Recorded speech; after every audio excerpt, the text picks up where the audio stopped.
Library information and society എന്ന് പറഞ്ഞ പേപ്പറിലെ group 1 ആയ ലൈബ്രറി ആൻഡ് ഇൻഫർമേഷൻ സോഷ്യൽ പെർസ്പെക്റ്റീവിലെ unit 1 libraries information and knowledge based സൊസൈറ്റിയാണ് നമ്മൾ ഇന്ന് പഠിക്കാൻ പോകുന്ന ടോപ്പിക് കേട്ടോ. അതിലൊരു ഇൻട്രൊഡക്ഷൻ മാതിരി പറയുകയാണെങ്കിൽ എന്താണ് ലൈബ്രറീസ് എന്ന് പറഞ്ഞാൽ നമ്മുടെ സൊസൈറ്റിയിലെ ഏറ്റവും ഇമ്പോർട്ടന്റും യൂസ്ഫുൾ ആയിട്ടുള്ള ഒരു ഇൻസ്റ്റിറ്റ്യൂഷൻ തന്നെയാണ്, കൾച്ചറൽ ഇൻസ്റ്റിറ്റ്യൂഷൻ തന്നെയാണ്. ഇത് എന്തുകൊണ്ട് അങ്ങനെ പറയണേന്ന് വെച്ചാൽ ലൈബ്രറിയുടെ യൂസേഴ്സ് എന്ന് പറഞ്ഞാൽ പല വിഭാഗത്തിലുള്ള ആൾക്കാരാണ് അല്ലെ. ഏജ് ഗ്രൂപ്പ് ആണെങ്കിലും സോഷ്യൽ സ്റ്റാറ്റസ് നമ്മൾ എന്ത് ക്രൈറ്റീരിയ നോക്കിയെന്ന് വെച്ചാൽ എല്ലാ വിഭാഗത്തിൽപ്പെട്ട ആൾക്കാരും ലൈബ്രറിന്റെ യൂസേഴ്സ് ആണ്. സ്റ്റുഡൻസ്, ടീച്ചേഴ്സ്, റിസർച്ച് ചെയ്യുന്ന ആൾക്കാർ, scientist, business executives, government officials, അങ്ങനെ തുടങ്ങിയ എല്ലാ വിഭാഗം ആൾക്കാരും ലൈബ്രറിനെ ഡിപ്പെൻഡ് ചെയ്യുന്നുണ്ട്. എന്തിനു വേണ്ടിയിട്ട്? ഇൻഫർമേഷന് വേണ്ടിയിട്ട്. അതുകൊണ്ട് തന്നെ ഒരു സൊസൈറ്റിയിലെ എല്ലാ വിഭാഗം ആൾക്കാരും ഡിപ്പെൻഡ് ചെയ്യുന്ന ഒരു ഇൻസ്റ്റിറ്റ്യൂഷൻ ആണ് എന്താണ് ലൈബ്രറി അല്ലെ. പിന്നെന്ന് പറഞ്ഞാൽ നമ്മളെ ഹ്യൂമൻ ഡെവലപ്മെന്റിന്, നമ്മളെ ഇൻഡിവിജ്വൽ ഡെവലപ്മെന്റ് ആയിക്കോട്ടെ, ഇനി ഒരു കൺട്രീന്റെ ഡെവലപ്മെന്റ് ആയിക്കോട്ടെ, എന്തൊരു ഓവറോൾ ഡെവലപ്മെന്റിന് നോളേജ് ഇൻഫർമേഷനും വളരെയധികം ഇമ്പോർട്ടന്റ് ആണ്. അതുകൊണ്ട് തന്നെ എന്ന് പറഞ്ഞാൽ ഈ നോളേജ് ഇൻഫർമേഷനൊക്കെ ഹാൻഡിൽ ചെയ്യുന്ന, അതൊക്കെ നമുക്ക് തരുന്ന ആൾ അല്ലെങ്കിൽ അതൊക്കെ പ്രോസസ് ചെയ്യുന്ന, ഹാൻഡിൽ ചെയ്യുന്ന ഇൻസ്റ്റിറ്റ്യൂഷണൽ സൊസൈറ്റിയിൽ അതിൻ്റെതായ ഒരു സ്ഥാനമുണ്ട്. അപ്പൊ ആ ഇൻസ്റ്റിറ്റ്യൂഷനുകൾക്കിടയിൽ ലൈബ്രറിക്ക് എന്ന് പറഞ്ഞാൽ വളരെ ഇമ്പോർട്ടന്റ് ആയിട്ടുള്ള ഒരു റോൾ തന്നെ അല്ലെങ്കിൽ ഒരു ഇമ്പോർട്ടന്റ് പ്ലേസ് തന്നെ സൊസൈറ്റിയിൽ ഉണ്ട്. ഇനി മോഡേൺ സൊസൈറ്റി സം ക്യാരക്ടറിസ്റ്റിക്സ്. നമ്മൾ ഇന്ന് ജീവിക്കുന്നത് മോഡേൺ സൊസൈറ്റിയിൽ അല്ലെ. നമ്മൾ പറയും മോഡേൺ സൊസൈറ്റിയിൽ, മോഡേൺ കാലഘട്ടത്തിലാണ് നമ്മൾ ജീവിക്കുന്നത്. അപ്പൊ നമ്മൾ ഇന്ന് ജീവിക്കുന്ന സൊസൈറ്റി മോഡേൺ സൊസൈറ്റി. അതിന്റെ കുറച്ച് ക്യാരക്ടറിസ്റ്റിക്സ് പറയുകയാണെങ്കിൽ എന്താ? ഫസ്റ്റ് ഓഫ് ഓൾ, ഈ മോഡേൺ സൊസൈറ്റിയിൽ, ഇന്നുള്ള സൊസൈറ്റിയിൽ എല്ലാവരും എല്ലാത്തിനെ കുറിച്ചും വളരെ ബോധവാന്മാരാണ്, അറിവുള്ളവരാണ് അല്ലെ. ചുറ്റും എന്ത് നടക്കുന്നു അല്ലെ, ലോകത്ത് എന്ത് നടക്കുന്നു, അങ്ങനെ എന്തൊക്കെയാണ് പുതിയ ട്രെൻഡ്സ്, റിസർച്ചുകൾ എന്തൊക്കെ നടക്കുന്നു, അങ്ങനെ തുടങ്ങിയ എല്ലാ കാര്യങ്ങളെ കുറിച്ചും ബോധവാന്മാരാണ്. കാരണം നമ്മളെ കയ്യിൽ ഇൻഫർമേഷൻ കിട്ടുന്നതുകൊണ്ട് തന്നെ നമുക്ക് എല്ലാ കുറിച്ചും നമുക്ക് അറിയാം. ഇനി ജോഗ്രഫിക്, ടൈം, കൾച്ചറൽ ബാരിയേഴ്സ് ഒന്നും ഈ ഒരു വിഷയമല്ല. കാരണം എന്താണ്? പണ്ട് കാലത്ത് എന്ന് പറഞ്ഞാല് നമ്മൾ പറയാം, പണ്ടൊക്കെ ഗൾഫിൽ നിന്ന് ഒരു കത്തൊക്കെ അയച്ച കുറേ ദിവസങ്ങൾക്ക് ശേഷമാണ് നമ്മളെ കയ്യിൽ എത്തുന്നത് അല്ലെ. നമ്മൾ ഇവിടുന്ന് പുറപ്പെട്ടു പോയി, കപ്പലിലൊക്കെ പുറപ്പെട്ടു പോയി, അവിടെ എത്തിയോ, സേഫ് ആയിട്ട് എത്തിയോ എന്നൊക്കെ അറിയണമെങ്കിൽ ഇവിടുന്ന് പോയി അവിടെ എത്തി, അവിടെ നിന്ന് ഒരു കത്ത് അയച്ച് അത് നാട്ടിലെത്തേണ്ട ടൈം വേണം. പക്ഷെ ഇന്ന് എന്താണ് അവസ്ഥ? നമുക്ക് ആ മൂവ്മെന്റിൽ തന്നെ അല്ലെ, ഫ്ലൈറ്റ് ലാൻഡ് ചെയ്ത് ആ മൂവ്മെന്റിൽ തന്നെ നമുക്ക് അറിയാൻ പറ്റും അവർ സേഫ് ആയിട്ട് അവിടെ എത്തി. അപ്പൊ അതുകൊണ്ട് തന്നെ നമ്മൾ ഇവിടെ കേരളത്തിൽ ഇരുന്ന ലോകത്തിന്റെ മറ്ററ്റത്തുള്ള ആൾക്കാരെ നമുക്ക് സംസാരിക്കാം, കണ്ടുകൊണ്ട് സംസാരിക്കാം അല്ലെ. അപ്പൊ അങ്ങനെ ജോഗ്രഫിക്കൽ ഡിസ്റ്റൻസിന്റെ ഒന്നും ഒരു പ്രശ്നമില്ലാതെ വരുന്നു, ടൈമിന്റെ പ്രശ്നമില്ലാതെ വരുന്നു, കൾച്ചറൽ ബാരിയേഴ്സ് ഒന്നുമില്ല അല്ലെ. നമ്മൾ ബാക്കി കൾച്ചറിലെ നല്ല കാര്യങ്ങളൊക്കെ അഡാപ്റ്റ് ചെയ്യുന്നുണ്ട്, കൾച്ചറിനെ കുറിച്ച് ബോധവാന്മാരാണ് നമ്മള്. എന്താ പറയാ, ആ ഒരു ഡിഫറൻസസ് ഒന്നും ഇന്നത്തെ കാലഘട്ടത്തിൽ ഇല്ല. പിന്നെന്ന് പറഞ്ഞാൽ ഇന്നത്തെ സൊസൈറ്റി എഡ്യൂക്കേഷന് വളരെയധികം ഇമ്പോർട്ടൻസ് കൊടുക്കുന്ന ഒരു സൊസൈറ്റി അല്ലെ. എല്ലാവരും ഒരു ബേസിക് എഡ്യൂക്കേഷൻ എങ്കിലും കൈവരിക്കണം എന്ന് എല്ലാവർക്കും ഉണ്ട് അല്ലെ. പണ്ട് കാലത്തെ 4ാം ക്ലാസ്സും പ്ലസ് ടു ഒന്നും ഇപ്പൊ നമുക്ക് കാണാൻ പറ്റില്ല അല്ലെ. കാരണം എല്ലാവരും ബേസിക് ആയിട്ട് ഒരു 10th അല്ലെങ്കിൽ +2 വരെയെങ്കിലും എല്ലാവരും പഠിക്കുന്നുണ്ട്. അതൊരു ബേസിക് എഡ്യൂക്കേഷൻ എല്ലാവരും എല്ലാവർക്കും വേണമെന്ന് അത്രയധികം ഇമ്പോർട്ടൻസ് ആണ്. അതുകൊണ്ട് തന്നെ സൊസൈറ്റി അതിന് കൊടുക്കുന്നുണ്ട്. സൊസൈറ്റി അതിന് ഇമ്പോർട്ടൻസ് കൊടുക്കുന്നതുകൊണ്ട് തന്നെ എല്ലാവരും ബേസിക് എഡ്യൂക്കേഷൻ എങ്കിലും കൈവരിക്കുന്നുണ്ട്. അതുകൊണ്ട് എന്താണ് എഡ്യൂക്കേഷൻ അത്രയും ഇമ്പോർട്ടൻസ് കൊടുക്കുന്നതുകൊണ്ട് തന്നെ എന്താണ് ഒരുപാട് റിസർച്ചുകൾ നടക്കുന്നുണ്ട്. അതുപോലെ തന്നെ എന്താണ്, അപ്പൊ അതിനൊക്കെ സഹായിക്കുന്ന ഇൻസ്റ്റിറ്റ്യൂഷൻ എന്താണ്, വളരെയധികം ഇമ്പോർട്ടൻസ് ഉണ്ട്, വളരെയധികം പ്രാധാന്യം നമ്മുടെ സൊസൈറ്റിയിൽ കൊടുക്കുന്നുണ്ട്. ഈ role of libraries in society. Libraries എന്ത് റോളാണ് സൊസൈറ്റിയിൽ ചെയ്യുന്നത്? സൊസൈറ്റിയിൽ എന്തൊക്കെയാണ് സംഭാവനകളാണ് ലൈബ്രറീസ് കൊടുക്കുന്നതെന്ന് നോക്കുക വെച്ചാല്, ലൈബ്രറി ഒരു സോഷ്യൽ ഇൻസ്റ്റിറ്റ്യൂഷൻ ആണ്. എന്താണ് ഈ സോഷ്യൽ ഇൻസ്റ്റിറ്റ്യൂഷൻ കൊണ്ട് ഉദ്ദേശിക്കുന്നത്? നമ്മൾ പ്രത്യേകിച്ച് പബ്ലിക് ലൈബ്രറിയുടെ കാര്യമൊക്കെ എടുക്കുക വെച്ചാല് അത് എഡ്യൂക്കേഷനും ലൈഫ് ലോങ് ലേണിങ്ങിനും അല്ലെങ്കിൽ ലിറ്ററസിക്കൊക്കെ ഒരുപാട് കാര്യങ്ങൾ ചെയ്യുന്നുണ്ട് അല്ലെ. നമ്മളിപ്പോ അടുത്തുള്ള ലൈബ്രറീസ് ഒക്കെ എടുക്കുകയാണെങ്കിൽ, നമ്മൾ അടുത്തുള്ള ഇപ്പൊ എന്റെ വീട്ടിന്റെ അടുത്തുള്ള ലൈബ്രറി എന്നൊക്കെ പറഞ്ഞാല് വായനാ മത്സരങ്ങൾ, ക്വിസുകൾ, സിനിമാ പ്രദർശനങ്ങള്, പിന്നെ അങ്ങനെ ഒരുപാട് ആക്ടിവിറ്റീസ് ചെയ്യുന്നുണ്ട്. മാസത്തിൽ ഒരിക്കൽ ബാലസംഘം, അങ്ങോട്ടൊരു ബാലസംഘം ഉണ്ടാവും. അങ്ങനെ എന്ന് പറഞ്ഞാൽ പല പല ആക്ടിവിറ്റീസും ചെയ്യുന്നുണ്ട്. പിന്നെ എന്താ പറയാ, വായിക്കാൻ അറിയാത്ത ആൾക്കാർക്ക് പുസ്തകങ്ങൾ വായിച്ചു കൊടുക്കുന്ന ഒരുപാട് ആക്ടിവിറ്റീസ് എന്താ ഈ പ്രത്യേകിച്ച് പബ്ലിക് ലൈബ്രറി ചെയ്യുന്നുണ്ട്. അപ്പൊ ഇതൊക്കെ എന്താണ് നമ്മുടെ സൊസൈറ്റിക്ക് വേണ്ടിയിട്ട് അല്ലെ, എഡ്യൂക്കേഷന് വേണ്ടിയിട്ടും പഠിക്കാൻ വേണ്ടിയിട്ടും ലിറ്ററസിക്ക് വേണ്ടിയിട്ടും അങ്ങനെയൊക്കെ ഒരുപാട് സംഭാവനകൾ എന്താണ് ലൈബ്രറി സൊസൈറ്റിക്ക് വേണ്ടിയിട്ട് ചെയ്യുന്നുണ്ട്. ചിലപ്പോ ഈ എഴുത്തും വായനയും അറിയാത്തവർക്ക് അക്ഷരങ്ങൾ പഠിപ്പിച്ചു കൊടുക്കുന്നതൊക്കെ അങ്ങനെയൊക്കെ പല പബ്ലിക് ലൈബ്രറീസ് ചെയ്യുന്നുണ്ട്. അപ്പൊ ഇതൊക്കെ എന്താണ് സൊസൈറ്റിക്ക് വേണ്ടിയിട്ടാണ് ചെയ്യുന്നത്. ഈ ലൈബ്രറി എന്ന് പറഞ്ഞാല് ഒരുപാട് ഇൻഫർമേഷൻ ഉണ്ട്, പബ്ലിഷ് ആയതും അൺപബ്ലിഷ് ആയതും. അതായത് പബ്ലിഷ് എന്ന് പറയുമ്പോൾ പുസ്തകങ്ങളിലും മാഗസിനുകളിലും ഒക്കെ പബ്ലിഷ് ആയതും, ഇതേപോലെ അങ്ങനെ ഒന്നും പബ്ലിഷ് ചെയ്യാത്ത ഇൻഫർമേഷൻ ഒക്കെ ഉണ്ട്. അപ്പൊ ഈ ലൈബ്രറി എന്ന് പറഞ്ഞാൽ നമ്മൾ യൂസേഴ്സിനും ഈ ഇൻഫർമേഷനും തമ്മിലുള്ള ഒരു ഇന്റർഫേസ് ആണ് അല്ലെ. It's interface between the users and a vast amount of publish and unpublish information available. നമുക്ക് എന്ത് ഇൻഫർമേഷൻ ആണോ ആവശ്യം അതിലേക്ക് എത്തിക്കുകയാണ് ലൈബ്രറി ചെയ്യുന്നത്.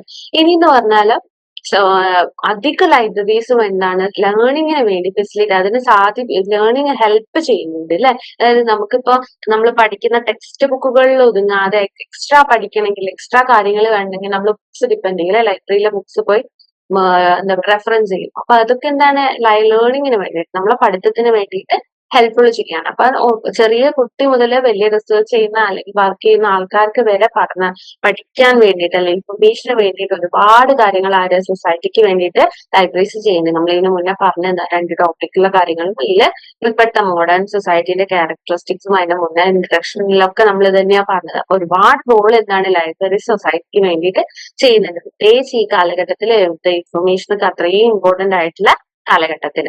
പിന്നെന്ന് പറഞ്ഞാല് ഒരു കാര്യം നമുക്ക് പറയാൻ എന്താ വെച്ചാല് നമുക്ക് ഒരുപാട് ഇൻഫർമേഷൻ പല സ്ഥലത്തുനിന്നും കിട്ടില്ല. പ്രത്യേകിച്ച് ഇന്റർനെറ്റിൽ നിന്നൊക്കെ നമുക്ക് ഒരുപാട് ഇൻഫർമേഷൻ കിട്ടും. പക്ഷെ നമ്മൾ ഇന്റർനെറ്റിൽ എന്ന് പറഞ്ഞാല് നമ്മളൊരു കാര്യം ചോദിച്ചു കഴിഞ്ഞാൽ 10 റിസൾട്ട് കിട്ടിയിട്ടുണ്ടെങ്കിൽ 8 എണ്ണം ഫേക്ക് ആയിരിക്കും, തെറ്റായ ഇൻഫർമേഷൻ ആയിരിക്കും. 2 എണ്ണം മാത്രമായിരിക്കും ശരിയായ ഇൻഫർമേഷൻ. അപ്പൊ ഈ ശരിയായത് ഏത് തെറ്റായത് എന്തെന്ന് നമുക്ക് സാധാരണ ഒരു യൂസേഴ്സിന് മനസ്സിലാകും. അപ്പൊ ഈ ലൈബ്രറിയിൽ നിന്നൊക്കെ കിട്ടുന്ന ഇൻഫർമേഷൻ എന്ന് പറഞ്ഞാൽ വളരെ ട്രസ്റ്റ് വർത്തി ആയിട്ടുള്ള ഇൻഫർമേഷൻ ആണ്. അപ്പൊ അങ്ങനെ നമുക്ക് ട്രസ്റ്റ് വർത്തി ആയിട്ടുള്ള വിശ്വസിക്കാൻ പറ്റുന്ന ഇൻഫർമേഷൻ ഒക്കെ എന്താ നമ്മൾ ലൈബ്രറീസ് തന്നെ ഡിപ്പെൻഡ് ചെയ്യും. ഈ അടുത്തത് എന്ന് പറഞ്ഞാൽ the paradigm shift taking place in libraries. അതായത് ലൈബ്രറീസ് ഒരു 10-15 വർഷം മുന്നേ ഉണ്ടായിരുന്ന ലൈബ്രറീസ് അല്ല ഇപ്പോഴുള്ള ഒരുപാട് ചേഞ്ചസ് ലൈബ്രറീസിൽ നടക്കുന്നുണ്ട് അല്ലെങ്കിൽ നടന്നിട്ടുണ്ട്. Custodian of books, service oriented information provider. പണ്ട് എന്ന് പറഞ്ഞാൽ പുസ്തകങ്ങൾ മാഗസിൻ ഒക്കെ എന്ന് പറഞ്ഞാല് സൂക്ഷിക്കുന്ന ഒരു ഇടം അല്ലെങ്കിൽ അതിനുള്ള ഇൻഫർമേഷൻ മാത്രമായിരുന്നു കിട്ടിയത്. പക്ഷെ ഇന്ന് എന്ന് പറഞ്ഞ ഒരു വേറെ കുറെ സർവീസുകളും നമ്മളെ ലൈബ്രറീസ് ഇൻഫർമേഷൻ യൂസേഴ്സിന് വേണ്ടിയിട്ട് കൊടുക്കുന്നുണ്ട്. അപ്പൊ അതായത് അവർക്ക് എന്ത് ഇൻഫർമേഷൻ ആണോ വേണ്ടത് അത് ആ പുസ്തകത്തിൽ നിന്ന് മാത്രമല്ല വേറെ പല സോഴ്സിൽ നിന്നും ഒക്കെ ആയിട്ട് വേറെ പല സർവീസസ് ഒക്കെ കൊടുക്കുന്നുണ്ട്. പല പല സർവീസസ് നിങ്ങൾ പല ഇതിലായിട്ട് പഠിക്കും. ഇപ്പൊ എന്താ പറയാ ഫോട്ടോ കോപ്പിംഗ് സർവീസസ് ഒരു എക്സാമ്പിൾ എടുത്തു. ലൈബ്രറിയിൽ ഫോട്ടോ കോപ്പിംഗ് ഉണ്ട്. പണ്ടൊന്നും അത് ഉണ്ടായിരുന്നില്ല. പിന്നീടാണ് വലിയ വലിയ ലൈബ്രറീസിലൊക്കെ ഫോട്ടോ കോപ്പിംഗ് കൊടുക്കും. പിന്നെ current awareness service, selective dissemination of information, അങ്ങനെ കുറെ സർവീസസ് ഉണ്ട്. അതൊക്കെ എന്താന്ന് പിന്നെ പഠിക്കാം. അങ്ങനെ കുറെ സർവീസുകളിലൂടെ ഉണ്ട് അങ്ങനത്തെ സർവീസസ് ഒക്കെ ഇപ്പൊ കൊടുക്കുന്നുണ്ട്. ഇനി one medium multiple media. One media എന്ന് പറഞ്ഞാൽ പണ്ട് എന്ന് പറഞ്ഞാൽ ഈ പ്രിന്റ് സോഴ്സസ് അതായത് ബുക്സ് മാഗസിൻസ് അത് മാത്രമായിരുന്നു ഇൻഫർമേഷൻ സ്റ്റോർ ചെയ്യാം ലൈബ്രറികളിൽ. പക്ഷെ ഇന്ന് എന്ന് പറഞ്ഞാൽ ഓഡിയോ മെറ്റീരിയൽസ് ഉണ്ടാവും, ഓഡിയോ വിഷ്വൽ മെറ്റീരിയൽസ് ഉണ്ടാവും. അങ്ങനെ പല രൂപത്തിൽ പല ഫോർമാറ്റുകളിൽ ഇൻഫർമേഷൻ സൂക്ഷിക്കാൻ തുടങ്ങി. ഇനി അടുത്തത് on collection library without walls. ഇന്ന് പണ്ട് എന്ന് പറഞ്ഞാൽ ലൈബ്രറിയുടെ ഉള്ളിലുള്ള എന്ത് കളക്ഷൻ ആണോ എന്നുള്ള ഇൻഫർമേഷൻ ആണോ അത് മാത്രമായിരുന്നു കിട്ടിയിരുന്നത്. ഇന്ന് എന്ന് പറഞ്ഞാൽ ആ ചുമരുകൾക്കുള്ളിലുള്ള ഇൻഫർമേഷൻ മാത്രമല്ല അതിന്റെ പുറത്തുള്ള ഇൻഫർമേഷനും നമുക്ക് കിട്ടും. In good time just in time. Good time എന്ന് പറയുന്നത് ഇപ്പൊ ഒരു കുട്ടി അടുത്ത സെമിസ്റ്ററിൽ ഇന്ന ബുക്ക് എനിക്ക് ആവശ്യമായിട്ട് വരും, അത് ഈ ലൈബ്രറിയിൽ ഇല്ലാന്ന് പറയുമ്പോൾ ആ ലൈബ്രറി അടുത്ത സെമിസ്റ്റർ ആകുമ്പോഴേക്കും അല്ല ബുക്ക് ഒന്നെങ്കിൽ വേറെ ലൈബ്രറിയിൽ നിന്ന് വാങ്ങിക്കൊണ്ടിരിക്കുക അല്ലെങ്കിൽ വാങ്ങിക്കുകയോ ചെയ്യുമ്പോൾ അതിനാണ് ഇൻ ഗുഡ് ടൈം ഉദ്ദേശിക്കുന്നത്. ജസ്റ്റ് ഇൻ ടൈം എന്ന് പറയുന്നത് എന്താ വെച്ചാൽ ഇപ്പൊ ഒരു റിസർച്ചർ പേപ്പർ അവതരിപ്പിക്കാൻ പ്രസന്റ് ചെയ്യാൻ പോകുമ്പോൾ ഒരു ആർട്ടിക്കിൾ അപ്പൊ ആവശ്യമായിട്ട് വരും. അപ്പൊ ആ ലൈബ്രറിയിൽ കൊടുക്കുന്നതിനാണ് ജസ്റ്റ് ഇൻ ടൈം എന്ന് പറയുന്നത്. ഒരു എക്സാമ്പിൾ എന്ന രീതിയിൽ ഇപ്പൊ നമ്മളിപ്പോ ചോദിച്ച ഇപ്പൊ തന്നെ ഇൻഫർമേഷൻ കിട്ടാൻ സാധ്യത ഉണ്ട്. ഇനി ഇൻസോഴ്സിങ് ഔട്ട്സോഴ്സിംഗ് എന്ന് പറഞ്ഞാൽ ഇൻസോഴ്സിംഗ് എന്ന് പറയുന്നുണ്ട് ആ ലൈബ്രറി പണ്ട് കാലത്ത് ആ ലൈബ്രറിന്റെ ഉള്ളിലെ സ്റ്റാഫുകളെ മാത്രമായിരുന്നു ലൈബ്രറിയിൽ എന്തെങ്കിലും ആവശ്യം വരുമ്പോൾ ഉപയോഗിക്കാം. അവരെ മാത്രമേ ഡിപ്പെൻഡ് ചെയ്യാൻ പറ്റുന്നുണ്ടായിരുന്നു. പക്ഷെ ഇപ്പൊ ഔട്ട്സോഴ്സിംഗ് പുറത്തുനിന്നുള്ള സ്റ്റാഫുകളെ നമുക്ക് ഉപയോഗിക്കാം. ഒരു എക്സാമ്പിൾ പറയുകയാണെന്ന് വെച്ചാൽ ഇപ്പൊ ടെക്നോളജിക്കലി എന്തെങ്കിലും കാര്യങ്ങൾ ചെയ്യണമെങ്കിൽ കമ്പ്യൂട്ടർ സയൻസ് ലൈബ്രറിയിലല്ല കമ്പ്യൂട്ടർ സയൻസിലെ ആൾക്കാരെ നമുക്ക് വേണമെങ്കിൽ ഡിപ്പെൻഡ് ചെയ്യാം. അതേമാതിരി ട്രാൻസ്ലേഷൻ സർവീസിന് നമുക്കൊരു പെർട്ടിക്കുലർ ഒരു ആർട്ടിക്കിള് ഇന്നത്തിലേക്ക് ട്രാൻസ്ലേറ്റ് ചെയ്യണം. നമുക്ക് ആണെച്ചാല് ലൈബ്രറിയിലുള്ള ആൾക്കാർക്ക് ആ ഭാഷ അറിഞ്ഞോളണമെന്നില്ല അല്ലെ. പക്ഷെ നമ്മൾ പുറത്തുനിന്ന് എന്താണ് ആ ഭാഷ അറിയുന്ന ആൾക്കാരെ നമുക്ക് വേണമെങ്കിൽ ആ സേവനത്തിന് ഇന്ന ട്രാൻസ്ലേറ്റ് ചെയ്ത് തരുമോ എന്ന് ചോദിച്ചാൽ നമുക്ക് ഡിപ്പെൻഡ് ചെയ്യാം. അതിന് കുറച്ച് പൈസയുടെ ആവശ്യമൊക്കെ വരും, പൈസയൊക്കെ വേണ്ടി വരും. എന്നാലും അങ്ങനത്തെ കുറെ സർവീസുകളും ഇപ്പൊ ലൈബ്രറീസിൽ ചെയ്യുന്നുണ്ട്. ഈ ലോക്കൽ റീച്ച്, ഗ്ലോബൽ റീച്ച് എന്ന് പറയുന്നത്, ലോക്കൽ റീച്ച് എന്ന് പറഞ്ഞാൽ അത് തന്നെ ലോക്കൽ ആയിട്ടുള്ള ഇപ്പൊ ഇംഗ്ലീഷോ മലയാളത്തിലൊക്കെ ഉള്ള പുസ്തകങ്ങളായിരിക്കും. ഗ്ലോബൽ റീച്ച് എന്ന് പറഞ്ഞാൽ സ്പാനിഷ്, ഇറ്റാലിയൻ, റഷ്യൻ, ചൈനീസ്, അങ്ങനെ ഗ്ലോബൽ ആയിട്ടുള്ള ഇതിലെ ഇൻഫർമേഷൻ, ഭാഷയിലുള്ള ഇൻഫർമേഷൻ നമുക്ക് കിട്ടും. ഗ്ലോബൽ ആയിട്ട് നമുക്ക് ഇൻഫർമേഷൻ കിട്ടും. ആ ഒരു പെർസ്പെക്ടീവ്. പിന്നെ വി ഗോ ടു ലൈബ്രറി. ഇപ്പൊ ലൈബ്രറി കംസ് ടു യു. പണ്ട് നമുക്ക് എന്തെങ്കിലും വേണമെങ്കിൽ നമ്മൾ ലൈബ്രറി ചെല്ലണമായിരുന്നു അല്ലെ. ഇന്ന ബുക്ക് ലൈബ്രറിയിൽ അവൈലബിൾ ആണോ, നമ്മൾ ലൈബ്രറി ചെന്നാലേ അത് കിട്ടുള്ളൂ. പക്ഷെ ഇപ്പൊ എന്ന് പറഞ്ഞാല് പല ലൈബ്രറീസിന്റെ ഒപ്പാക്ക്, ഡിജിറ്റൽ ഒപ്പാക്കുകൾ ഉണ്ട് അല്ലെ. ഇപ്പൊ നമ്മള് ആ ലൈബ്രറിന്റെ വെബ്സൈറ്റിൽ കയറി കഴിഞ്ഞ് ഒപ്പാക്കുകൾ തപ്പി കഴിഞ്ഞാൽ ഇപ്പൊ പാത്തുമ്മയുടെ ആഡ് ഉണ്ടോ, അവൈലബിൾ ആണ്, പാത്തുമ്മയുടെ ആഡ് നമ്മൾ അടിച്ചു കഴിഞ്ഞാല് ഇത് 5 കോപ്പീസ് അവൈലബിൾ ആണ്. അതിൽ 3 ഇന്ന ആൾക്കാരെ എടുത്തു, ഇന്ന ഡേറ്റിൽ അത് റിട്ടേൺ ചെയ്യും, 2 അവൈലബിൾ ആണ്, അപ്പൊ നമുക്ക് പോയിട്ട് എടുക്കാം. അല്ല 5 അവൈലബിൾ അല്ല, ഇന്ന ഡേറ്റിൽ ഇപ്പൊ തിരിച്ചു വരുള്ളൂ എന്ന് പറയുമ്പോൾ നമ്മൾ അന്ന് പോയാൽ മതി. ഇങ്ങനെ അങ്ങനത്തെ സേവനങ്ങൾ. പിന്നെ നമുക്ക് വേണമെങ്കിൽ മൊബൈൽ ലൈബ്രറിയിൽ ഈ കോണ്ടെക്സ്റ്റിൽ പറയാം. അതായത് മൊബൈൽ ലൈബ്രറി ഒക്കെ പുതുതായിട്ട് വന്ന കോണ്ടെക്സ്റ്റ് അല്ലെ. മൊബൈൽ എന്താ പറയാ, മൊബൈൽ ലൈബ്രറി എന്ന് പറയുന്ന ലൈബ്രറി കംസ് ടു യു. നമ്മളെ വീട്ടിൽ ഇപ്പൊ പബ്ലിക് ലൈബ്രറിയിലൊക്കെ അധികം ഉണ്ടാവുക ആ ചുറ്റുവട്ടത്തുള്ള ആൾക്കാർക്ക് ഒരു സ്റ്റാഫ് എന്ത് ചെയ്യും, ബുക്ക് കൊണ്ടുപോയി കൊടുക്കും. അപ്പം മാസത്തിൽ നമ്മളൊരു 10 രൂപയൊക്കെ മെമ്പർഷിപ്പ് എടുത്തു കഴിഞ്ഞാൽ നമ്മൾ ലൈബ്രറി പോകേണ്ട ആവശ്യമില്ല. നമുക്ക് ആവശ്യമുള്ള ബുക്സ് അവരെ വീട്ടിലേക്ക് എത്തിച്ചു തരും. അപ്പൊ ആരും തോന്നിയും നമുക്ക് ഇതിൽ വേണമെങ്കിൽ ഉൾപ്പെടുത്താം. ഇനി എന്ന് പറഞ്ഞാൽ existence of libraries is under thread. നമ്മൾ എപ്പോഴും പറയുന്നല്ലേ ലൈബ്രറീസിന്റെ ഭാവി എന്താ, അല്ലെ പുസ്തകങ്ങളുടെ ഭാവി എന്താ, ശരിക്കും ത്രെഡ് തന്നെയാണോ? അതായത് ഇപ്പോഴത്തെ യൂസേഴ്സ് എന്ന് പറഞ്ഞാൽ ഇൻഫർമേഷൻ അവർക്ക് ആവശ്യമുള്ള സമയത്ത് ആവശ്യമുള്ള ഫോർമാറ്റുകളിൽ അവർക്ക് വേണം.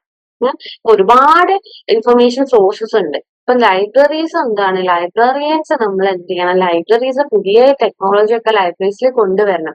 ഇപ്പോഴും ഒരുപാട് ഓട്ടോമേറ്റഡ് അല്ലാതെ ഈ രജിസ്റ്ററിൽ എഴുതിയിട്ടുള്ള ഈ കമ്പ്യൂട്ടറൈസ്ഡ് അല്ലാത്ത പല ലൈബ്രറീസും ഉണ്ട് അല്ലെ. അപ്പൊ നമ്മൾ അങ്ങനത്തെ പുതിയ പുതിയ ടെക്നോളജീസ് വരുമ്പോൾ അത് ലൈബ്രറീസിൽ കൊണ്ടുവരാൻ ശ്രമിക്കുമ്പോൾ എന്താ, കൂടുതൽ യൂസേഴ്സ് വരും.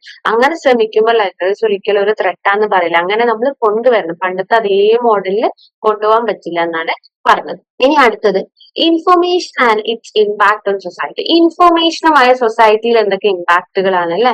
നമ്മള് സാധാരണ മനുഷ്യർക്ക് വേണ്ട ഡെയിലി ആക്ടിവിറ്റീസിന് തന്നെ ഒരുപാട് ഇൻഫർമേഷൻ എന്താണ് ആവശ്യമായിട്ട് വരും. അവരുടെ ഡെവലപ്മെന്റിനും അവരുടെ മെന്റൽ ഗ്രോത്തിനും അങ്ങനെ പലതിനും അവർക്ക് ഇൻഫർമേഷൻ ആവശ്യമായിട്ട് വരും.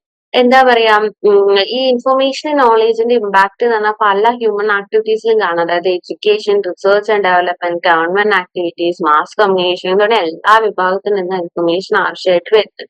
ഇനി നമ്മളൊരു എവല്യൂഷൻ ഓഫ് സൊസൈറ്റി എന്ന് പറയാച്ചാല് എഗ്രേറിയൻ സൊസൈറ്റി. പണ്ട് കാലത്ത് അഗ്രികൾച്ചർ ആയിരുന്നു മെയിൻ വരുമാന മാർഗം അല്ലെ. ഏറ്റവും കൂടുതൽ ആൾക്കാർ അഗ്രികൾച്ചറിലായിരുന്നു. അപ്പൊ ആ ഒരു സൊസൈറ്റിയിൽ നമ്മൾ അഗ്രേറിയൻ സൊസൈറ്റി എന്ന് പറയും. അത് കഴിഞ്ഞിട്ട് മിഷൻസ് ഡെവലപ്പ് ചെയ്ത് വന്നപ്പോഴാണ് ഇൻഡസ്ട്രിയൽ സൊസൈറ്റി വന്നത് അല്ലെ. പല പണികളും മിഷൻസ് ചെയ്യും. നമ്മൾ മനുഷ്യർ ചെയ്തതിനെക്കാട്ടും എളുപ്പത്തില് കുറച്ച് സമയങ്ങളിൽ ചെയ്യാൻ വന്നപ്പോ പല പണികളും മെഷീൻസ് റീപ്ലേസ് ചെയ്ത് അങ്ങനെ ഒരു ഇൻഡസ്ട്രിയൽ റെവല്യൂഷൻ വന്നു. അങ്ങനെ ഒരു ഇൻഡസ്ട്രിയൽ സൊസൈറ്റി ആയി മാറി. അതിനുശേഷം വന്ന ഒരു സൊസൈറ്റിയാണ് പോസ്റ്റ് ഇൻഡസ്ട്രിയൽ സൊസൈറ്റി. അപ്പം ഈ ഇൻഫോർമേഷൻ ആണ് ഈ ഇൻഡസ്ട്രിയൽ സൊസൈറ്റിയിൽ നിന്ന് പോസ്റ്റ് ഇൻഡസ്ട്രിയൽ സൊസൈറ്റിയിലേക്ക് വരാനുള്ള മെയിൻ കാരണം. ഒരു പോസ്റ്റ് ഇൻഡസ്ട്രിയൽ സൊസൈറ്റി എന്ന് പറയുമ്പോൾ നമുക്കിങ്ങനെ പറയാം, അതായത് ഇൻഡസ്ട്രിയൽ സൊസൈറ്റിന്റെ ഇൻഡസ്ട്രീസിന്റെ ഒക്കെ ആധിപത്യം കുറഞ്ഞു, മാനുഫാക്ചറിങ് ഒക്കെ കുറഞ്ഞു, ആ ഒരു മേഖല കുറച്ചൊന്നും കൂടെ ഡിമ്മായി വരുന്ന ആ ഒരു ഇതിനെയാണ് നമ്മൾ എന്ത് പറയാ, പോസ്റ്റ് ഇൻഡസ്ട്രിയൽ സൊസൈറ്റി എന്ന് പറയാം. അപ്പൊ ഇങ്ങനെ 3 സൊസൈറ്റികൾ ഉണ്ടായിരുന്നു. അപ്പൊ എന്താണ്, ഈ സൊസൈറ്റികളൊക്കെ ഓരോ കാരണം കൊണ്ടാണ് എവല്യൂഷൻ ചെയ്ത് അഗ്രേറിയൻ സൊസൈറ്റിയിൽ നിന്ന് ഇൻഡസ്ട്രിയൽ സൊസൈറ്റിക്കായി, ഇൻഡസ്ട്രിയൽ സൊസൈറ്റിയിൽ നിന്ന് പോസ്റ്റ് ഇൻഡസ്ട്രിയൽ സൊസൈറ്റിക്കായി അല്ലെ. അപ്പൊ ഈ പോസ്റ്റ് ഇൻഡസ്ട്രിയൽ സൊസൈറ്റി കഴിഞ്ഞിട്ടുള്ള ഒരു പീരിയഡിനെയാണ് നമ്മൾ ഇൻഫർമേഷൻ സൊസൈറ്റി എന്ന് പറയുക. അതായത് അത്രയും bulk amount of information produce ചെയ്യുക, അത്രയും ആൾക്കാർ എന്താ ഇൻഫർമേഷൻ സെക്ടറിൽ വർക്ക് ചെയ്യുക, നമ്മളെ എക്കണോമിക്ക് അത്രയും കോൺട്രിബ്യൂഷൻ വരിക, അങ്ങനെയുള്ള കാര്യങ്ങൾ ഈ ഐ.ടിയിലെ ഇൻട്രൊഡക്ഷൻ, അതിലെ ഡെവലപ്മെന്റ്, അങ്ങനെയൊക്കെ കാരണം കൊണ്ടാണ് ഇൻഫർമേഷൻ സൊസൈറ്റി വരാൻ കാരണം. അപ്പൊ അങ്ങനെയുള്ള എന്തെന്ന് പറയാ, ഇമ്പാക്ട് ഓൺ സൊസൈറ്റി എന്നാണ്. ഇൻഫർമേഷൻ അത്രയധികം ഇതായതിനു ശേഷം ഇങ്ങനെയൊക്കെ ഇവോൾവ് ചെയ്ത് നമ്മൾ ഇൻഫർമേഷൻ സൊസൈറ്റിയിലേക്ക് വന്നു. അപ്പൊ ഒരുപാട് ആക്ടിവിറ്റീസിൽ എന്താണ് ഇൻഫർമേഷൻ ആവശ്യമാണ്. നമുക്ക് എല്ലാത്തിനും അല്ലെ, നമുക്ക് എന്നും നമ്മള് മിനിറ്റുകളിൽ നമ്മളെ ഫോണിൽ നമ്മൾ ഇൻഫർമേഷൻ വരിക, ഓരോ ഇൻഫർമേഷൻ നമ്മൾ മനസ്സിലാക്കുകയാണ്. നമുക്ക് ആവശ്യമുള്ള ഇൻഫർമേഷൻ നമ്മൾ ഓരോ മിനിറ്റും നമ്മൾ ചോദിച്ചുകൊണ്ടിരിക്കുക അല്ലെ. അത്രയും ഒരു ഇമ്പാക്ട് എന്ത് സൊസൈറ്റിയിൽ ഇൻഫർമേഷൻ ഉണ്ട് അല്ലെ. ഇപ്പൊ ഈ പോസ്റ്റ് ഇൻഡസ്ട്രിയൽ സൊസൈറ്റി എന്ന് പറഞ്ഞാൽ ചെറിയൊരു പീരീഡ് ആണ്. അപ്പൊ ഇൻഡസ്ട്രിയൽ സൊസൈറ്റിയിൽ നിന്ന് ഇൻഫർമേഷൻ സൊസൈറ്റിയിലേക്ക് മാറുന്നതിന്റെ ഇടയിലുള്ള ചെറിയൊരു പീരീഡിനെയാണ് നമ്മൾ ഈ പോസ്റ്റ് ഇൻഡസ്ട്രിയൽ സൊസൈറ്റി എന്ന് പറയുന്നത്. അപ്പൊ അതിന് ശേഷം വന്ന ഒരു ഇതാണ് ഇൻഫർമേഷൻ സൊസൈറ്റി. അപ്പൊ ഈ ഇൻഫർമേഷൻ സൊസൈറ്റി വളരെയധികം ഇമ്പോർട്ടന്റ് ആയിട്ടുള്ള ഒരു ടോപ്പിക് ആട്ടോ ഈ യൂണിറ്റിൽ. എന്താണ് ഇൻഫർമേഷൻ സൊസൈറ്റി? ഈ കോൺസെപ്റ്റ് എമേജ് ചെയ്തത്, ഈ കോൺസെപ്റ്റ് വന്ന 1970s 80s ഇങ്ങനെ ഒരു കോൺസെപ്റ്റ് വന്നത്. മസൂദ, ടോം സ്റ്റോണിയൽ, ഡാനിയൽ ബെൽ എന്ന് പറഞ്ഞിട്ടുള്ള കുറച്ച് ആൾക്കാർ, ഈ 3 ആൾക്കാരായിരുന്നു എന്താണ് ഈ കോൺസെപ്റ്റിനെ പറ്റി ആദ്യമായിട്ട് എഴുതിയത് അല്ലെ. നമുക്കറിയാം എന്തൊരു കോൺസെപ്റ്റും എന്താണ് പറഞ്ഞാൽ പോരാ അല്ലെ, എഴുതി അതില് ആർട്ടിക്കിൾ വരുമ്പോ അതിനെ കുറിച്ച് എഴുതുമ്പോഴൊക്കെയാണ്, ആധികാരികത വരുമ്പോഴാണ് അത് കോൺസെപ്റ്റ് ഒക്കെ ആയിട്ട് വരിക അല്ലെ. അപ്പൊ ഇതിനെ കുറിച്ച് ഫസ്റ്റ് പറഞ്ഞ ആൾക്കാരായിരുന്നു മസൂദ, ജപ്പാനീസ് ആളാണ്. ടോം സ്റ്റോണിയൽ, ഡാനിയൽ ബെൽ എന്ന് പറഞ്ഞിട്ടുള്ള ആൾക്കാർ. ഈ ഡാനിയൽ ബെല്ലിന്റെ ഒരു ആർട്ടിക്കിൾ പോസ്റ്റ് ഇൻഡസ്ട്രിയൽ സൊസൈറ്റിനെ ഒക്കെ പറ്റിയിട്ട് ഒരു ആർട്ടിക്കിൾ ഒക്കെ എഴുതിയിട്ടുണ്ട്.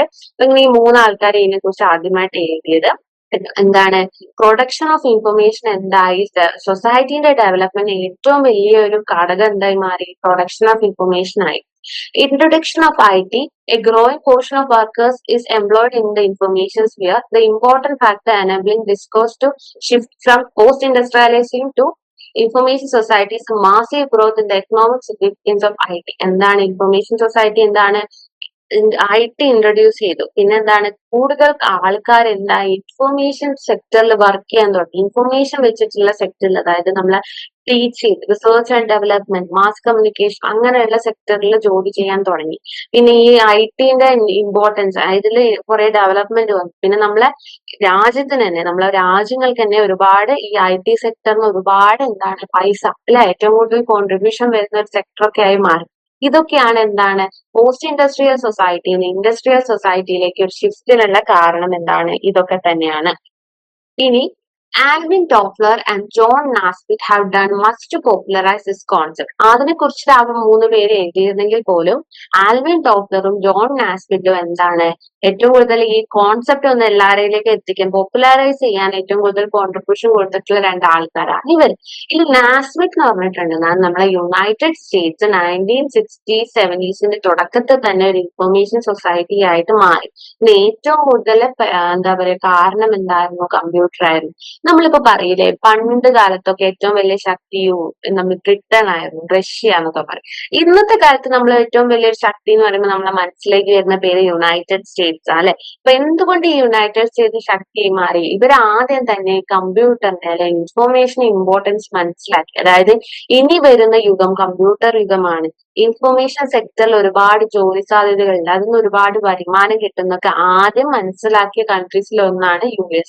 അങ്ങനെ അത് കണ്ട് അതിനുള്ളതൊക്കെ ചെയ്തതിനു ശേഷം, അതായത് അതിന് ഒരുപാട് റിസർച്ചിനൊക്കെ ഇമ്പോർട്ടൻസ് കൊടുത്തു, കമ്പ്യൂട്ടറിനൊക്കെ ഒരുപാട് ജോലി സാധ്യതകൾ അതിന് ഇമ്പോർട്ടൻസ് കൊടുത്തു. അങ്ങനെയൊക്കെയാണ് എന്താണ് യുണൈറ്റഡ് സ്റ്റേറ്റ്സ് ഇപ്പോഴത്തെ പവർ കൈവരിക്കാനും വലിയൊരു എക്കണോമി ആവാൻ കാരണം. ഈ ടോഫ്ലർ പറഞ്ഞ എന്താണ്, ഒരു information bomb exploding in our midst and power shift in society which will make it depend on knowledge. Information bomb എന്നൊക്കെ പറയുന്നത് എന്താ, ബൾക്ക് എമൗണ്ട് ഓഫ് ഇൻഫർമേഷൻ, കുറേ ഇൻഫർമേഷൻ പ്രൊഡ്യൂസ് ചെയ്യുന്ന ഇൻഫർമേഷൻ ബോംബ് കൊണ്ട് ഉദ്ദേശിക്കുന്നത്. എന്താണ്, നമ്മുടെ സൊസൈറ്റിയിൽ ഒരു ഷിഫ്റ്റ് വന്നു, എന്താണ് എല്ലാരും നോളേജിനെ ഡിപ്പെൻഡ് ചെയ്യാൻ തുടങ്ങി. അതൊക്കെയാണ് ഈ ഇൻഫർമേഷൻ സൊസൈറ്റിന്റെ ഒരു കാരണം വരാനുള്ള കാരണം. അങ്ങനെ മാറ്റം വരും, അതൊക്കെയാണ് ഇൻഫർമേഷൻ സൊസൈറ്റി. ഈ definition and meaning of information society. ഈ ഡെഫിനീഷൻ എന്ന് പറയുമ്പോൾ നമ്മൾ ഒരാളൊരു ഡെഫിനീഷൻ പറഞ്ഞിട്ടുണ്ട് അതേമാതിരി നമ്മൾ പഠിക്കണം, നമ്മളെ ലാംഗ്വേജിൽ എഴുതാൻ പറ്റില്ല. അപ്പൊ അതില് കണ്ടതിൽ എളുപ്പമായിട്ടുള്ള ഒരു ഡെഫിനേഷൻ ആണ് ബ്രാൻസ്കോപ്പ് 1986 പറഞ്ഞു. Information society is a society where the majority of people are engaged in creating, gathering, storage, processing or distribution of information. എന്താണ് ഒരു സൊസൈറ്റി, എന്താണ് അതിൽ അധികം ആൾക്കാർ എന്തിന്, ഇൻഫർമേഷൻ ക്രിയേറ്റ് ചെയ്യാന്, അത് പല സ്ഥലത്തു നിന്നും ഗ്യാദർ ചെയ്യാൻ, സ്റ്റോർ ചെയ്യാൻ, പ്രോസസ് ചെയ്യാൻ, ഡിസ്ട്രിബ്യൂട്ട് ചെയ്യാനൊക്കെ കൂടുതൽ ആൾക്കാർ എൻഗേജ് ചെയ്യുന്ന ഒരു സൊസൈറ്റിനെയാണ് എന്ത് ഇൻഫർമേഷൻ സൊസൈറ്റി കൊണ്ട് ഉദ്ദേശിക്കുന്നത്. ഈ മാർട്ടിൻ ജെയിംസ് പറഞ്ഞു, the term information society has come to represent society at an advanced post-industrial change characterized by high degree of computerization, large volume of electronic data transmission, and an economic profile heavily influenced by the market and employment prosperity of information society. എന്ത് പറഞ്ഞു, main കാരണങ്ങൾ എന്താ, high degree of computerisation എന്ന് പറഞ്ഞാൽ എല്ലാ ജോബിലും computer ഒരു അവിഭാജ്യ ഘടകമായി മാറി. നമ്മൾ ഇൻഡിവിജ്വൽ എല്ലാ വീട്ടിലും കമ്പ്യൂട്ടർ വന്നു. ഇതൊക്കെയാണ് ഹൈ ഡിഗ്രി ഓഫ് കമ്പ്യൂട്ടറൈസേഷൻ ഉദ്ദേശിക്കുന്നത്. പിന്നെ നമ്മളിപ്പോ പ്രൊഡ്യൂസ് ചെയ്യുന്ന പ്രോസസ് ചെയ്യുന്ന അധിക ഡാറ്റ ഇലക്ട്രോണിക് ഡാറ്റകൾ അല്ലെ, ഇലക്ട്രോണിക്കിലൂടെ. അപ്പൊ എന്താണ്, large volume of electronic data transmission വരുന്നുണ്ട്. പിന്നെ എന്താണ്, എക്കണോമി, അതായത് കൂടുതൽ ആൾക്കാർ എന്താണ് ഈ സെക്ടറിൽ, IT സെക്ടറിൽ എംപ്ലോയ് ചെയ്ത് ഒരുപാട് എന്താ പറയാ, ഈ നമ്മളെ എക്കണോമിക്ക് ഒരുപാട് കോൺട്രിബ്യൂഷൻ, ഒരുപാട് എന്താണ് പൈസ ഒരുപാട് കോൺട്രിബ്യൂഷൻ കൊടുക്കുന്നുണ്ട് ആര്, ഈ IT സെക്ടറിൽ. ഇതൊക്കെയാണ് എന്താണ് ഒരു ഇൻഫർമേഷൻ സെക്ടർ വരാനുള്ള കാരണം. ഇനി factors determining the arrival of information society, ഇത് ഇങ്ങനെ തന്നെ ചോദിച്ചിട്ടുണ്ട് കേട്ടോ. Factors determining the arrival of information society. അപ്പൊ എന്താണ് ഇൻഫർമേഷൻ സൊസൈറ്റി എന്ന് പറയുന്നത്? എന്താണ് ഒരു ഡാറ്റ എക്സ്പ്ലോഷൻ, ഒരു growing information consciousness and the information dependence of society at large and accelerated development in computer and communication technology. എന്താണ്, നമ്മള് വളരെയധികം കോൺഷ്യസ് ആയി മാറി ഇൻഫർമേഷനെ പറ്റി. ഞാൻ പറഞ്ഞ പോലെ മോഡേൺ സൊസൈറ്റിയിലെ ഒരു ക്യാരക്ടറിസ്റ്റിക് അല്ലെ, നമ്മൾ എന്ത് നടക്കുന്നു, നമുക്ക് അത്രയും ഇമ്പോർട്ടന്റ് ഇൻഫർമേഷൻ, അത്രയും നമുക്ക് എല്ലാ ഡെയിലി ആക്ടിവിറ്റീസിന് വേണ്ടി വന്നു. പിന്നെ എന്താ, ഡാറ്റ എക്സ്പ്ലോഷൻ, അത്രയും എമൗണ്ട് ഓഫ് ഇൻഫർമേഷൻ പ്രൊഡ്യൂസ് ചെയ്യാം. പിന്നെ ഒരുപാട് പേര് ഈ IT സെക്ടറിലും കമ്മ്യൂണിക്കേഷൻ സെക്ടറിലും ഒക്കെ വർക്ക് ചെയ്യാൻ തുടങ്ങുക. ഇതൊക്കെയാണ് എന്താണ് ഈ ഇൻഫർമേഷൻ സൊസൈറ്റിന്റെ ഒരു factors determining the arrival of information സൊസൈറ്റിന്റെ മെയിൻ കാരണം എന്താണ്? നമ്മളിപ്പോ മുന്നേ പറഞ്ഞു, high degree of computerisation, large volume of electronic data, employment of information technology with telecommunication based information service structure are the main criteria that signifies whether a society or nation has become information society or not. ഒരു society അല്ലെങ്കിൽ ഒരു nation information society ആയോ ഇല്ലയോ എന്ന് നമ്മളെ ചില കാര്യങ്ങൾ നോക്കിയിട്ട് ആണ് ക്രൈറ്റീരിയാസ് ഉണ്ട്. അതിനെന്താ, ഹൈ ഡിഗ്രി ഓഫ് കമ്പ്യൂട്ടറൈസേഷൻ എന്താണ് പറഞ്ഞത് അല്ലെ.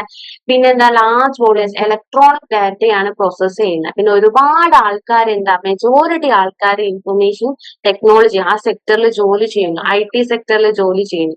പിന്നെ അങ്ങനത്തെ ക്രൈറ്റീരിയ വെച്ചിട്ടാണ് നമ്മൾ എന്ത് ഡിറ്റർമിൻ ചെയ്യുക, ഒരു ഇൻഫർമേഷൻ സൊസൈറ്റി ആണോ ഒരു കൺട്രി, അല്ലെങ്കിൽ ഒരു സൊസൈറ്റി ആണോ അല്ലയോ എന്നുള്ള കാര്യങ്ങൾ ഈ ഫാക്ടേഴ്സ് വെച്ചിട്ടാണ് നമ്മൾ നോക്കുന്നത്. ഇനി different perception of information society എന്ന് പറഞ്ഞ ടോപ്പിക് ഉണ്ട്. അതായത് വെബ്സ്റ്റേഴ്സിന്റെ 5 പെർസെപ്ഷൻ, ഈ ഇൻഫർമേഷൻ സൊസൈറ്റിന്റെ 5 പെർസെപ്ഷൻ ഉണ്ട്. അത് എന്തൊക്കെയാ നോക്കാം. ആദ്യത്തെ, ടെക്നോളജിക്കൽ പെർസ്പെക്ടീവ്. ടെക്നോളജിക്കൽ പെർസ്പെക്ടീവ് എന്ന് പറഞ്ഞാൽ ഒന്നുമില്ല, അതായത് നമ്മൾ ITs വന്നതിന് ശേഷം സൊസൈറ്റിക്ക് ഉണ്ടായിരുന്ന എന്തൊക്കെ ബെനിഫിറ്റ്, അതിനൊക്കെയാണ് ഈ ടെക്നോളജിക്കൽ പെർസ്പെക്ടീവ് ഉദ്ദേശിച്ചത്. ഒരുപാട് ജോലി സാധ്യതകൾ വന്നു, ഒരുപാട് എക്കണോമിക് സംഭാവനകൾ വന്നു, നമ്മളെ ലൈഫ് സ്റ്റൈൽ ഇംപ്രൂവ് ആയി അല്ലെ, നമ്മളെ ഡെവലപ്മെന്റ് വന്നു. അതൊക്കെ എന്താണ് ഈ ടെക്നോളജിക്കൽ പെർസ്പെക്ടീവിൽ പെടും. ഇനി എക്കണോമിക് പെർസെപ്ഷൻ എന്ന് പറയുമ്പോൾ എന്താ, ഒരുപാട് പേര് ഈ സെക്ടറിൽ വർക്ക് ചെയ്യുന്നുണ്ട്, ഒരുപാട് ഈ ഗ്രോസ് നാഷണൽ പ്രൊഡക്റ്റിൽ ഓരോ സെക്ടർ, ഇപ്പൊ അഗ്രികൾച്ചർ സെക്ടറിന് ഇത്ര പെർസെന്റേജ് ആണ് നമ്മൾ നാഷണൽ എക്കണോമിക്ക് പോകുന്നത്, ഇൻഡസ്ട്രിയൽ സെക്ടറിന് ഇത്ര വരുന്നുണ്ട്. അപ്പൊ അതേമാതിരി ഇൻഫർമേഷൻ സെക്ടറിലാണ് ഈ ബാക്കി സെക്ടറിനെക്കാട്ടും കൂടുതൽ ഏറ്റവും കൂടുതൽ എക്കണോമിക് കോൺട്രിബ്യൂഷൻ വരുന്നത്. അപ്പൊ അതാണ് ഒരു എക്കണോമിക് പെർസെപ്ഷൻ കൊണ്ട് ഉദ്ദേശിക്കുന്നത്. ഇനി അടുത്തത് എന്ന് പറയുന്നത് ഒക്യുപ്പേഷണൽ പെർസെപ്ഷൻ. ഒക്യുപ്പേഷണൽ പെർസെപ്ഷൻ എന്ന് പറയുന്നത് എന്താ, ഒരുപാട് ആൾക്കാർ, ഏറ്റവും മെജോറിറ്റി നമ്മളിപ്പോ ഒരു സൊസൈറ്റി, ഒരു കൺട്രിയിൽ നോക്കുകയാണെങ്കിൽ അതിലൊരു 50% ആൾക്കാർ ഇൻഫർമേഷൻ സെക്ടറിലാണ് ജോലി ചെയ്യുന്നത് അല്ലെ. ഇപ്പൊ റിസർച്ച്, ടീച്ചിങ്, മീഡിയ, ഡിസൈൻ, അങ്ങനത്തെ കാര്യങ്ങളിലൊക്കെ ഈ സെക്ടറുകളിലൊക്കെ ജോലി ചെയ്യുക. അപ്പൊ എന്താ പറയാ, ഈ മെയിൻ ക്യാരക്ടേഴ്സ് ഈ സെക്ടറിൽ ജോലി ചെയ്യണമെങ്കിൽ എന്താ, വളരെയധികം എഡ്യൂക്കേഷൻ ആവശ്യമായിട്ട് വരും. അപ്പൊ ഇതൊക്കെ എന്താണ് ഒക്യുപ്പേഷണൽ പെർസെപ്ഷനിൽ പെടും. ഇനി സ്പേഷ്യൽ പെർസെപ്ഷനിൽ എന്ന് പറഞ്ഞാൽ ഫിസിക്കൽ ഡിസ്റ്റൻസ് ഒരു പ്രശ്നമേ അല്ല. അതായത് ഇപ്പൊ ഈ റിമോട്ട് വർക്കിലെ വർക്ക് ഫ്രം ഹോം ഒക്കെ ഇപ്പൊ വന്നു. അതായത് ഇപ്പൊ അമേരിക്കയിലുള്ള ഒരു കമ്പനി, യുഎസ് ബേസ്ഡ് കമ്പനിക്ക് നമ്മൾ കേരളത്തിൽ ഇരുന്ന് വർക്ക് ചെയ്യുന്നു. അതൊക്കെ പോസിബിൾ ആയത് ഇതിന് ഇൻഫർമേഷൻ സൊസൈറ്റി ഒക്കെ വന്നതിന് ശേഷം. ഇനി കൾച്ചറൽ പെർസെപ്ഷൻ എന്ന് പറഞ്ഞാൽ, ഇപ്പൊ ഒരു എക്സാമ്പിൾ പറയാ, നമ്മളെ സോഷ്യൽ മീഡിയ വന്നതിന് ശേഷം നമ്മളെ ജീവിതത്തിൽ എന്തൊക്കെ മാറ്റങ്ങൾ വന്നു, നമ്മളെ സോഷ്യൽ ഇന്ററാക്ഷനിൽ, കൾച്ചറിൽ, വാല്യൂസിലൊക്കെ എന്തൊക്കെ മാറ്റങ്ങൾ വന്നു അല്ലെ. നമ്മളിപ്പോ നേരിട്ട് സംസാരിക്കുന്നതിനെക്കാട്ടും കൂടുതൽ നമ്മൾ എന്താണ് നമ്മളെ ഫോണിലൂടെ, വാട്സപ്പിലൂടെ, അങ്ങനെ പലതിലൂടെയാണ് സംസാരിക്കുന്നത്. അപ്പൊ അതൊക്കെ എന്താ കൾച്ചറൽ പെർസെപ്ഷനിൽ പെടും. അപ്പൊ വെബ്സ്റ്റേഴ്സിന്റെ 5 പെർസെപ്ഷൻ എന്തൊക്കെയാണ്, cultural, spatial, occupational, technological and economic perception. അപ്പൊ അത് എന്താണ് നല്ല പെർസെപ്ഷൻ ചോദിച്ചാൽ 5 ഡിസ്കസ് ചെയ്ത് എഴുതിയാൽ മതി.